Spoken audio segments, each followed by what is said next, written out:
Hey guys, this is Dr. Clay Sankey, chiropractor at True Motion Therapy in Charlotte, and today we're addressing the question, do runners need to stretch? Now to start, does stretching even do what we think it does? Does stretching actually increase the length of our muscle tissue? Now short-term stretching, like reaching for your toes for a minute or two, does not increase the length of our muscle tissue. It simply increases our tolerance to stretch, and those changes are usually temporary. Now long-term stretching, like doing years and years of yoga, can increase the length of your muscle tissue. But is that something that runners even need to concern themselves with? So the typical distance runner stride is actually pretty compact. It doesn't require a lot of range of motion in the joints or muscles involved. Additionally, runners do best with short, springy muscles as opposed to muscles that are like long, wet noodles. So do runners need to be doing a lot of stretching?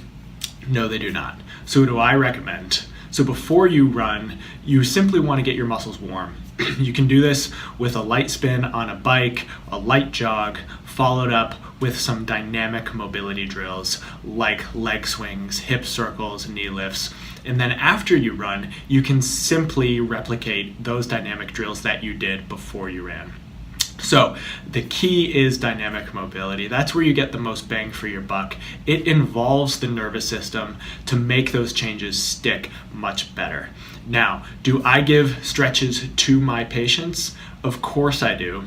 But I make sure they're dynamic, I make sure they're involving the nervous system, but most importantly, I make sure that they are individualized to the person in front of me. Taking I'm gonna stretch everything and hope something sticks approach is not the best way of going about things. It's best to take a more specific approach to you as an individual. What do I need as a runner? What do I need as a person? And focus in on those things specifically.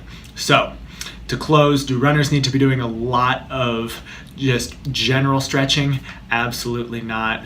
As an addition to that, if you have pain in a certain area, the tendency is to stretch that area. That can often make things worse, so definitely be careful about stretching into pain and focus more on that dynamic mobility. So I hope this video is helpful for you guys. If you have any questions about anything I spoke about, please feel free to drop it in the comments below, and I look forward to seeing you on the next video.